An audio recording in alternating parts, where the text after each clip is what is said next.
En este video hablaremos de las posibles radiopacidades que podemos encontrar en una radiografía de tórax con sus diferentes patrones y clasificaciones pertinentes. A lo largo del video encontramos un orden que nos llevará a comprender de la mejor manera la clasificación radiológica de las opacidades en tórax. Como primer punto tenemos que tener claro algunos conceptos técnicos y básicos al momento de realizar una lectura de una radiografía. Como segunda instancia veremos la definición de cada patrón, así como también una definición de cada patología, como curso y su tratamiento. Para explicar mejor el patrón de radiopacidad, además de cada uno de ellos encontraremos su clasificación específica. Como lo dijimos anteriormente, no podemos empezar a hablar de patrones radiológicos sin antes conocer de manera adecuada de cómo se debe leer o revisar una radiografía de tórax. Para ello resumimos un poco su orden. Primero tenemos una mnemotecnia que nos ayudará a observar si una radiografía cuenta con los parámetros adecuados para su lectura, y esta se conoce como PAVA. PA, que significa par radiológico, es decir, si la radiografía está postero-anterior o antero-posterior. La B, que significa bien centrada, para ello vemos las clavículas que deben estar equidistantes entre sí, en comparación con la columna vertebral. La primera A, que significa adecuada penetración, es decir, que se observen los espacios intervertebrales a través de la silueta cardíaca. Por último, la otra A, que significa adecuada inspiración. Para ello contamos de 7 a 10 espacios intercostales para decir que está bien inspirada. Lo que acabamos de decir lo podemos visualizar en la imagen. Para hacer el análisis ordenado, lo primero que debemos ver son los huesos y tejidos blandos. Segundo, debemos observar el diafragma y las regiones subdiafragmáticas. Luego observaremos los campos pulmonares y por último veremos la silueta cardiomediastínica. Antes de definir una radiopacidad, debemos conocer las diferentes densidades que puedo llegar a encontrar en una radiografía de tórax. Para ello nos basamos en la imagen, donde se nos indica la mayor o menor absorción de los rayos X por la caja torácica. El aire, como primera sustancia, se considera en términos radiológicos como radiolúcida, y la representación del parénquima pulmonar. La grasa representa el tejido celular subcutáneo, el líquido de color blanco radiopaco, generalmente sangre o pus. Y como últimas sustancias que me generan una imagen radiopaca tenemos a las estructuras ósea y el metal como cuerpos extraños, entre otros. Entonces, la definición más acertada de radiopacidad es la capacidad que tiene un determinado material para no permitir que penetren los rayos X, y es visible en la radiografía como una zona blanca. Vemos una comparación entre radiografía normal y una radiografía con radiopacidad. En la radiografía con radiopacidad se ve una zona extremadamente blanca a nivel del parénquima pulmonar, mientras en la radiografía normal se ve radio lúcido, es decir, aire en el parénquima pulmonar. La clasificación que hemos recopilado en dicho video se distribuye basándose en los diversos patrones en el área de la salud, son más frecuentes. Entre ellos encontramos el patrón alveolar, el patrón intersticial, el patrón de atelectasia y por último el patrón de nódulo y más. No está de más comentar que estos patrones no son específicos de cada patología, ya que podemos encontrar una combinación de cualquiera de ellos. Vamos a empezar por el patrón alveolar. El patrón alveolar se considera como una ocupación del espacio aéreo pulmonar o, como su nombre dice, específicamente en los alveolos, ya sea por sangre, pus, agua, entre otros. Este patrón alveolar se suele subdividir en patrón alveolar generalizado o difuso, que puede ser causado por diversos factores como el edema, tumores como los carcinomas bronquialveolares o linfomas, entre otros.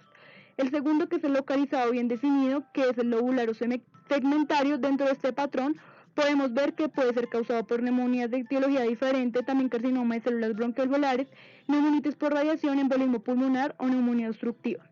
Por último tenemos el patrón alveolar localizado mal definido, que es unifocal o multifocal, donde encontramos enfermedades de tipo inflamatorio, medioambientales o neoplasias.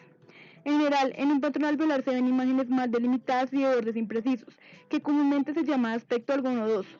Con condensación pulmonar pueden presentar broncograma aéreo, signo de la silueta o la cisura abultada. El primer patrón, generalizado difuso, podemos observar como ejemplo del tumor causado por un carcinoma broncoalveolar, que es característico de pacientes que nunca han fumado.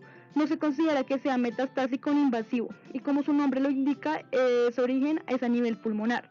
Cursa con disnea e hipoxemia que me puede llevar a una cianosis, tos productiva, entre otros. Es frecuente en mujeres con esclerodermia y como posible tratamiento encontramos la biopsia, cirugía y detallar el factor de crecimiento. En la radiografía anteroposterior de tórax podemos encontrar una radiopacidad visible a nivel del emitoras derecho con broncograma aéreo. Puede llegar a confundirse con una neumonía si llegasen a coalescerse los nódulos. El patrón localizado bien definido, podemos observar como ejemplo una neumonía lobar bacteriana que se caracteriza por ser una infección aguda que afecta a gran parte de un lóbulo. Cursa con una sintomatología como fiebre, aumento de la frecuencia respiratoria y como posible tratamiento se tiene una combinación de antibióticos. En la radiografía postero-anterior es posible visualizar una condensación alveolar en el lóbulo inferior derecho que, según el diccionario de Fleischner, se define como radiopacidad que no permite ver las estructuras del pulmón a través de él. Es irregular y en este caso es redondeada. Se observa aumento de densidad de bordes mal definidos y con algunas imágenes sugestivas de broncograma aéreo en su interior. Por último, el patrón localizado mal definido podemos observar como ejemplo la bronconeumonía, que es un proceso inflamatorio casi siempre infeccioso, que afecta al aparato respiratorio, en concreto las zonas más distales de las vías aéreas y a los pulmones. La característica dominante de la bronconeumonía es la consolidación parchada del pulmón. Esta patología cursa con una sintomatología de fiebre, tos con expectoración, disnea y se acompaña de malnutrición. Y como posible tratamiento está la combinación de antibióticos. En la radiografía anteroposterior observamos una radiografía sucia, es decir, que la radiolucidez de una radiografía normal se ha perdido. Se visualizan nódulos en el lóbulo superior derecho, aumento de los ángulos diafragmáticos, aumento de la silueta cardíaca, broncograma aéreo y signo de la silueta, es decir, no hay diferenciamiento de las estructuras superpuestas o se pierde el contorno. El siguiente patrón característico de una radiopacidad en radiografía es el patrón intersticial. El patrón intersticial se define como un aumento patológico de uno o de todos sus componentes. Dentro de él se subdivide en nodular fino y difuso, donde encontramos procesos y enfermedades como la metástasis, la histocitosis, la tuberculosis miliar y neumoconiosis. El reticular fino, donde encontramos del edema pulmonar, tumores, entre otros. El reticular grueso o empanal de abeja, donde encontramos la colagenosis, enfermedades ambientales o inflamatorias, así como también las idiopáticas. El granular o vidrio deslustrado, donde encontramos la fibrosis pulmonar, la bronquitis obliterante con neumonía organizativa. Y por último, pero no menos importante, el patrón reticulonodular, donde encontramos la combinación de diversos patrones ya antes mencionados. El patrón intersticial afecta principalmente el intersticio hacia el hiparenquimatoso y muchas de ellas pueden llegar a patrón de enfermedad. Es importante saber que en estos patrones hay un engrosamiento del intersticio visible en la radiografía, que en condiciones normales esto no se debe ver. En comparación al patrón alveolar son de aparición insidiosa y de más duración. Para tener una mejor orientación de lo que vamos a observar en una radiografía de tórax con un patrón intersticial, presentamos unas guías en la que la primera es el patrón lineal, que son opacidades difusas de las sombras vasculares o estructuras pulmonares. Se les conocen como líneas de Kerlin. Las líneas A de Kerlin de ubicación oblicua y líneas B de Kerlin situadas en la periferia que miden de 1 a 2 centímetros. El siguiente es el patrón reticular, que es como una red, líneas entrecruzadas de aspecto irregular. Dentro de este patrón se divide entre fina, media y gruesa, que según su tamaño se clasifican. El tercero, que es el reticular grueso o en panal de abejas, que se caracteriza por ser líneas alternantes de grosor variable y que semejan al panal de abejas. El cuarto, que es el nodular, que son pequeños puntos distribuidos en todo el pulmón. Pueden ser pequeños de 2 a 10 milímetros o milimétricos menor a 2 milímetros. Dentro de él se dividen los micronodulares o el nodular. Por último, el retículo nodular, que es la combinación de ambos patrones. El primer patrón es el nodular fino y difuso. Como ejemplo, hemos encontrado una metástasis por linfangitis carcinomatosa, que es una invasión de los vasos linfáticos pulmonares por células neoplásicas o cancerosas, bloqueando así el flujo normal de la linfa e invadiendo el tejido conectivo contiguo de forma difusa. Cursa con una sintomatología de tos seca, disnea, astenia, pérdida de peso y apetito. Para el tratamiento tenemos la combinación de antibióticos y descartar las enfermedades similares que me puedan arrojar una sintomatología clínica y similar. En la radiografía anterior-posterior de tórax se observan múltiples imágenes nodulares de densidad aumentada con respecto al parénquima pulmonar circundante, diseminadas por ambos emisoras. Hay aumento de ángulos diafragmáticos, borramiento de la silueta cardíaca, así como también un hilio marcado. El segundo patrón es el reticular fino y tomamos como ejemplo la neumonía por varicela zoster. La varicela es la forma habitual de la presentación de la primoinfección. Esta es una enfermedad contagiosa y generalmente benigna, propia de la infancia. La neumonía es la complicación más grave y frecuente de esta infección. Es más común en adultos y clásicamente se ha asociado con una alta mortalidad en enfermos inmunocompetentes y más aún en inmunocomprometidos y también en los que presentan insuficiencia respiratoria. Cursa con una sintomatología de taquipnea, tos, dolor torácico, disnea, fiebre, entre otros. Y como tratamiento tenemos la combinación de antibióticos. En esta placa se puede observar múltiples imágenes de aumento de densidad, con líneas entrecruzadas finas de no más de 3 milímetros en ambos campos pulmonares, con predominio en campos medios inferiores. Todo esto originado por un caso de neumonía por varicela. El siguiente patrón también es un reticular fino, como el edema pulmonar agudo tomamos como ejemplo. Se caracteriza por ser secundario a una falla cardíaca izquierda y cursa con una tos con expectoración espumosa, disnea, ruidos crepitantes a la auscultación. En la radiografía anteroposterior se ve cardiomegalia, hilios ingurgitados y de contornos mal definidos, así como líneas Beckerling que son típicas en el edema agudo de pulmón. El tercer patrón es el reticular grueso o empanal de abeja. En este tomamos como ejemplo la fibrosis pulmonar idiopática. Es una enfermedad crónica y mortal que se caracteriza por una disminución progresiva de la función pulmonar. El término fibrosis pulmonar hace referencia a la cicatrización del tejido pulmonar y la causa del agravamiento de la disnea. Aparte de cursar con una tos seca, espasmódica, puede también ser el tratamiento un fármaco en curso que es el nitadenavir.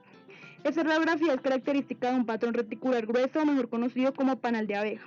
Describe en la radiografía simple de todas la presencia de múltiples espacios quísticos aéreos de entre 3 a 10 milímetros de diámetro, de paredes finas, y es un hallazgo que implica un estadio final de enfermedad pulmonar. Se puede observar también un ensanchamiento del hilio pulmonar, así como aumento de los ángulos diafragmáticos.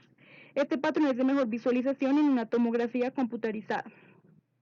Encontramos el cuarto patrón, el granular o vidrio deslustrado.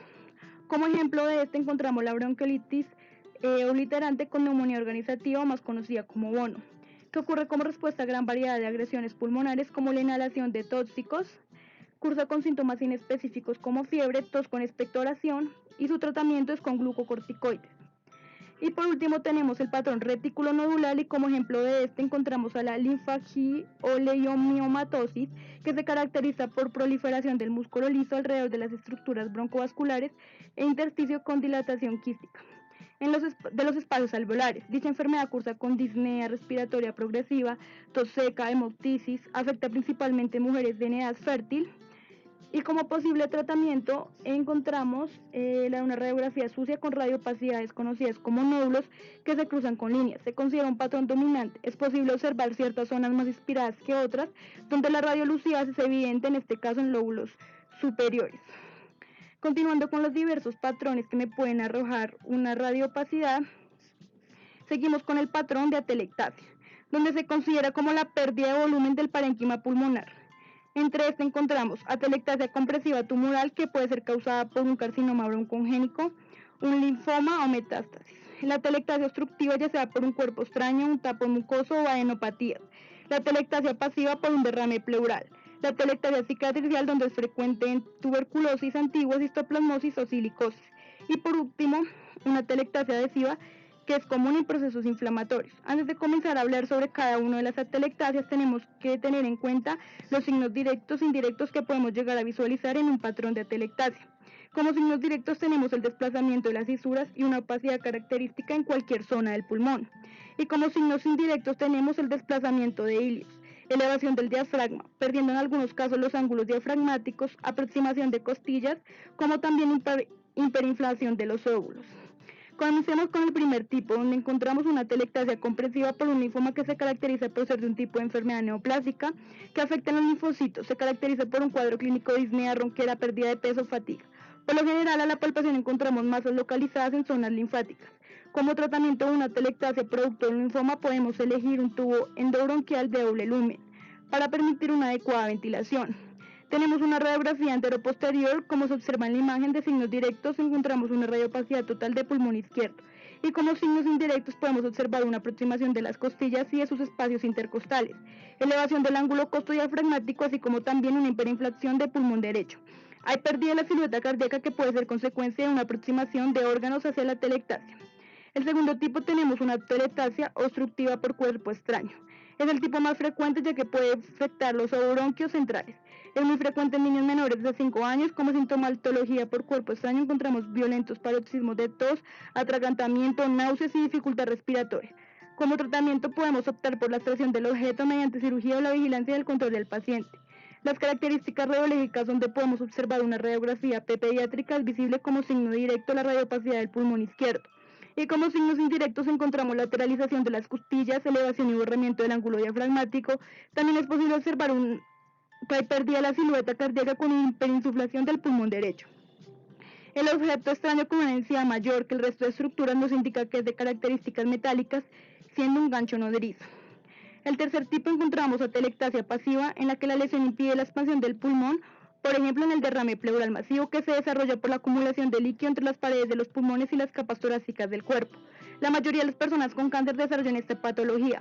Cursa con síntomas como dolor torácico, fiebre, insuficiencia respiratoria. Y como posible tratamiento está el drenaje del líquido mediante técnicas como la toracotomía cerrada, la toracentesis, catéter o diuréticos.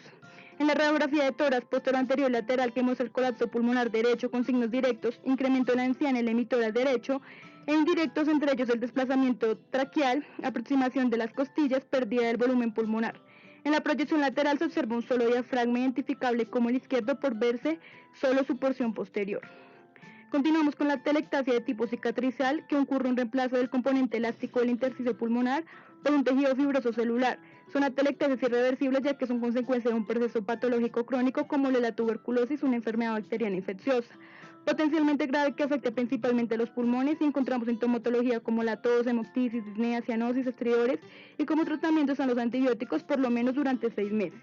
Tenemos una radiografía posterior anterior con una visible radiopacidad en el hemitórax derecho, específicamente en el lóbulo superior, marcada pérdida de volumen en el lóbulo superior derecho, delimitada por la fisura menor, con retracción iliar, desplazamiento mediastínico y elevación del diafragma, con hiperinflación compensadora del resto del parénquima debido a un proceso antiguo tuberculoso. Por último tenemos la atelectasia de tipo adhesiva, causada por la deficiencia del factor surfactante. En ella encontramos a la enfermedad de membrana hialina, es un trastorno encontrado en recién nacidos prematuros provocado por la insuficiencia de la producción del surfactante, aunado a la falta de desarrollo de los pulmones. Cursa con taquicardia, taquipnea, retracción de la pared pectoral. Como posible tratamiento tenemos la administración de surfactante artificial y un balance electrolítico. En la radiografía encontramos una anteroposterior pediátrica, retículo granular extendida a través del todo el campo pulmonar y broncograma aéreo muy visible que sobrepasa los límites de la silueta cardíaca, lateralización de las costillas con elevación de los ángulos diafragmáticos. Como último patrón que a nivel radiográfico me puede generar una radiopacidad, tenemos el patrón de nódulo y masa que se conoce como una imagen focal de aumento de densidad bien definida y por lo general redondeada, y se clasifica según su tamaño para diferenciar si es nódulo menor a 3 centímetros o masa mayor a 3 centímetros. Según su número solitario múltiple y según sus clasificaciones que puede tener, se divide en un patrón benigno o maligno. Cabe aclarar que dichas radiopacidades se pueden ver en combinación con otros patrones, pero que de alguna u otra forma nos ayudarán a direccionar el posible diagnóstico de la patología. Clasificación según su tamaño. Como lo dijimos anteriormente, un nódulo se caracteriza por tener una medida entre 2 y 3 centímetros, 2 milímetros y 3 centímetros, redondeada bien o mal definida. En la imagen derecha encontramos una radiografía posterior anterior con múltiples nódulos que son visibles a simple vista. Observamos que la localización de algunos de ellos son a nivel centronubillar y que posiblemente pueden ser causados por neumonitis, bronquiolitis infecciosa, aspergilosis, entre otros. Para el caso de la masa tenemos que su tamaño debe ser mayor a 3 centímetros. Por lo general causan síntomas de malignidad y tanto los nódulos como las masas se pueden presentar en el carcinoma broncogénico primario. En la imagen podemos observar una masa que compromete a ambos pulmones, formando también el signo de la silueta. Y en el lateral podemos observar el tamaño de dicha masa. En esta imagen podemos observar cómo se detecta un nódulo, detectándose un nódulo posiblemente maligno. En la imagen A observamos un nódulo pulmonar solitario y una radiografía de tórax. Imagen D tiene aumento de densidad nodular superpuesta con tercer arco costal anterior derecho. Y en la imagen B observamos múltiples nódulos pulmonares en una radiografía posterior de tórax. Son imágenes de aumento de densidad de bordes regulares y morfología redondeada. Ocupan varios parénquimas pulmonares y se distribuyen en un patrón de silueta de globos. Como etiología más probable se postula la metastásica. Antes de seguir con la última clasificación del nódulo según su calcificación, debemos primero recordar cómo yo puedo observar una calcificación en las diferentes áreas del pulmón y la forma que estas pueden tener que me puedan dar un diagnóstico de malignidad o benignidad, como lo vemos en esta imagen. Y en esta última encontramos las diferencias entre un nódulo solitario y su clasificación según su patrón de malignidad y benignidad. No está de más decir que la clínica siempre será la base para un diagnóstico seguro y certero, pues las imágenes en su totalidad serán el ingrediente adicional para confirmar dicho diagnóstico. Bibliografía. Gracias.